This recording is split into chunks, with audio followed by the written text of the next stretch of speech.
Welcome back, my friends. I'm really glad that you're here and you're joining me. Thank you.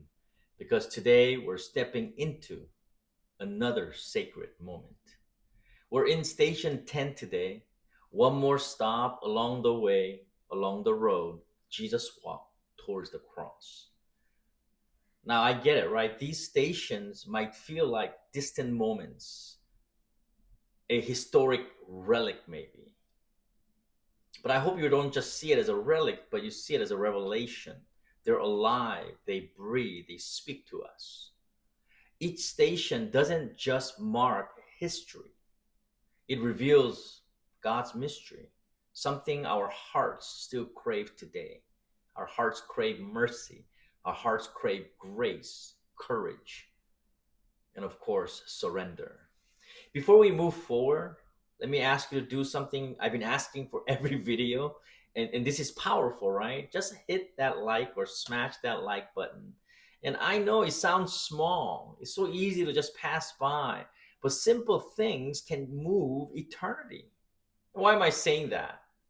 Because someone out there may be scrolling right now, searching, doubting, silently falling apart, and a video like this could show up at right time at the right moment, not because of YouTube's algorithm, but because God still uses small acts of obedience to reach wandering hearts, to reach the broken hearts.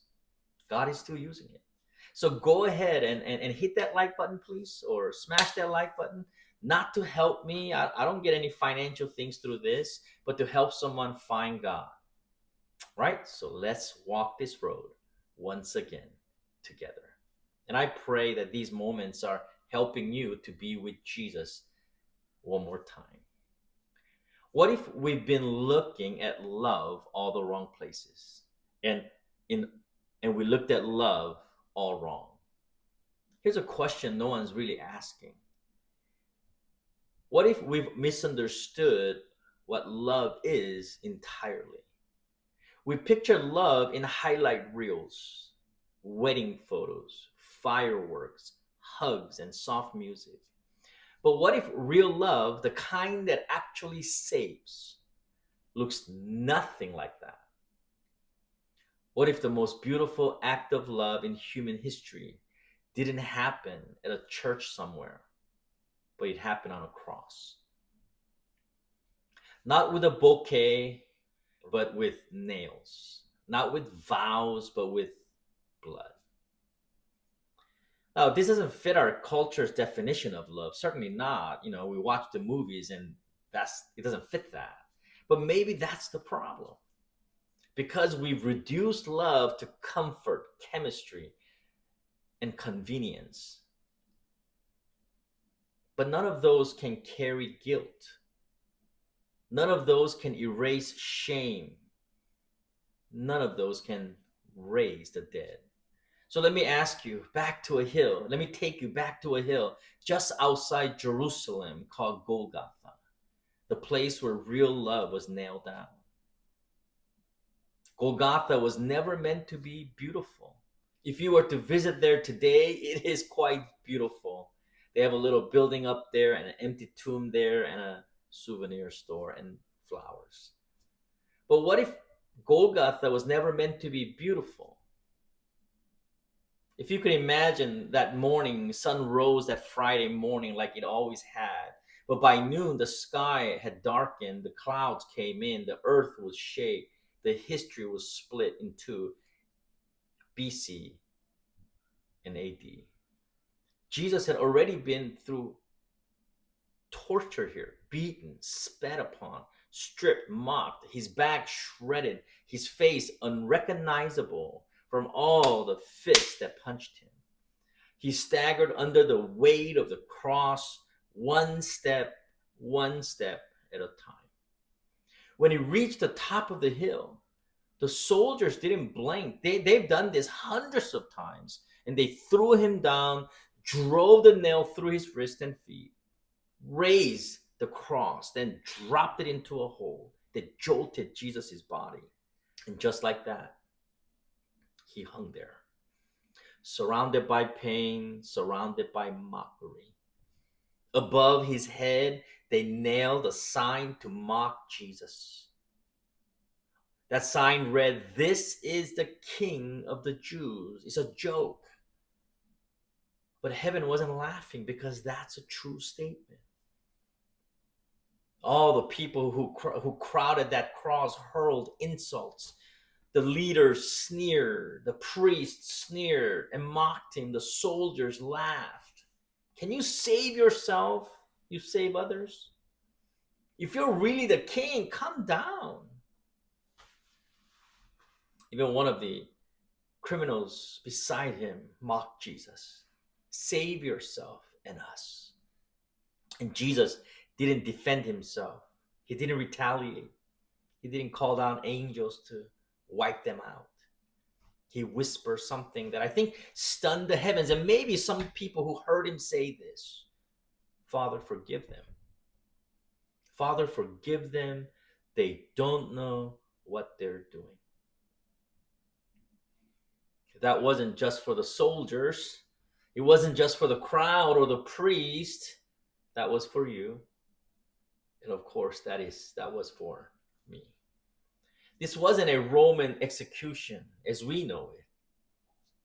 The Bible tells us this was a divine rescue.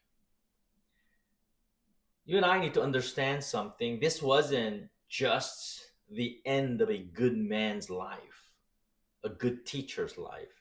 This was the unfolding of rescue mission written before the foundation of the world. Isaiah 53:5 says, "He was pierced for our transgressions, crushed for our iniquities, and by his wounds we are healed." By his wounds we are healed. We're talking about spiritual things here. It wasn't just pain, this was payment. Jesus was not a victim. Let me say that again. Jesus was not a victim, he was a substitute. The nails did not hold him up there. Please, the nails had no power over him. He was held up there by love. Your sin, my guilt, our shame. He carried all of it. And when the weight became unbearable, when even the Father turned away, Jesus cried out. He cried out, my God, why have you forsaken me?" That cry was not confusion. It wasn't weakness. It was the sound of your debt being paid in full. It was sound of your debt paid in full. The distance between us and God just came down, is closed upon that cross. And then in the middle of that agony, in the middle of that pain and suffering, grace spoke. Now imagine that. Two criminals, imagine this, okay? Two criminals, both guilty, both dying. In the middle of it is Jesus, and one of them joined the chorus of mockers. But the other, he turned to Jesus, bloodied and breathless. And he didn't see a person he should mock, but he saw a king. And he says, "Jesus, remember me when you come into your kingdom." No religious background, no track record, just a desperate prayer, a desperate plea. And Jesus, grasping for breath, skin torn open, said something no one expected. Again, people around him, if they heard it, they would have been surprised. "Truly, I tell you, today you'll be with me in paradise." You'll be with me in paradise. Even while dying, Jesus was still saving, still speaking grace, still rewriting stories in real time, because that's who he is. Even on that cross, he offers grace and he offers hope. You see, because the cross demands a response, not just a reflection. So now the question changes. What do you believe about the cross? Is it just a tragic story of an innocent man dying on a cross? Maybe just a symbol? the Hollywood stars wear? Or is it your rescue? Because this isn't a passive moment, it's a personal one. Do you live like his sacrifice actually matters? Do you carry his grace with awe or take it for granted? Do you see the cross and say, that should have been me? As you look at Jesus broken and pummeled, do you see that? That should have been me. The cross was not the end, it was the beginning.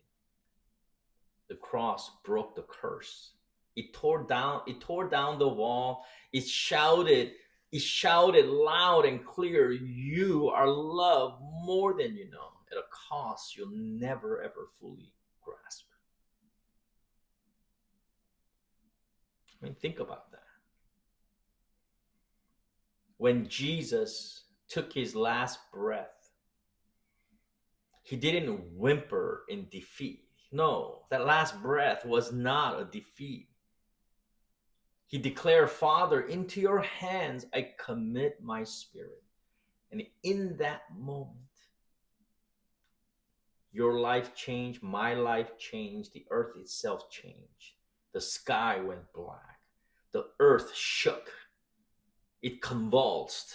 And in the temple, the veil that separated men from God ripped top to bottom.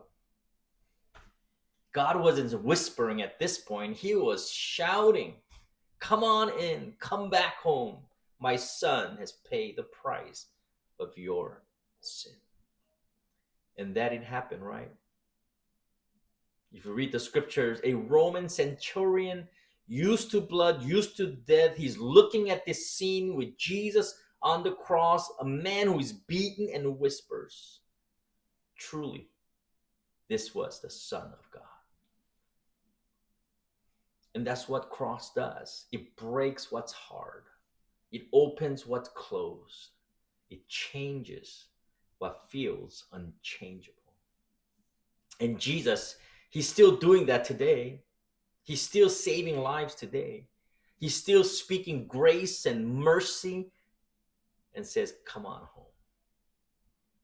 See, cross is more than a moment in history. It's a message meant for you and I throughout history. So let's be honest here and let me ask you, when you look at the cross, what do you see? Maybe you came back from church and you saw a cross. Maybe you see somebody wearing one. What do you see? Do you see a decoration? Do you see a tragedy? Maybe a relic? Or do you see love, unfiltered, unrelenting, undeniable? The world saw weakness, but it was the strongest act in history. The world saw failure, but it was the doorway to freedom. The world saw death, but then they'll witness resurrection. The hill, the one meant for execution, became the altar where heaven touched earth. It's like eternity reaching down into our mortal world. And it wasn't just for them. People around that cross, it's for you and for me. And this isn't just a story you hear. It's a story or a moment in history you build your life around. It's a moment where you change your life because of what Christ has done on the cross. So when Good Friday comes along, my friends, don't rush past Friday. That's where freedom was born. And I want you to hold on to this. On that Good Friday, as we remember Jesus' sacrifice, also remember that Sunday is coming. The tomb won't stay sealed. The resurrection is real. Victory is near. And you don't rush past that Friday, because Friday is where that freedom was born. And Friday is where freedom was bought. That's where your name was whispered. That's where love was nailed down. And today, Jesus isn't asking for your performance. Do better, do more, be perfect. No, he's offering you his presence. He wants to be with you, and you ought to want to be with him as followers of Jesus. He's not pointing to a list of things you have to do. He's holding out a sacred hand, a holy hand. And even now, even here, even this moment as I'm recording this, he's still whispering, "You will be with me, and I'll be with you to the ends of the earth." My friends, may Christ be the center of all. And may your life wrap around his sacrifice. And may you glory in his beauty, his mercy, and his grace as you go about on this day. May the Lord be with you, and may you be with him as you continue to call upon his name and as you exercise your desire to be with him. I hope that was a blessing to you. And if you have not clicked that like button yet, right now is the best time. And I'll see you in a couple of days in station 11. And if you want a worksheet to help you meditate and think through today's video more, then click on that link in the description section. It'll take you to a link where you can find a worksheet, and may that be a blessing as well. Again, God bless you, and I'll see you in a couple of days.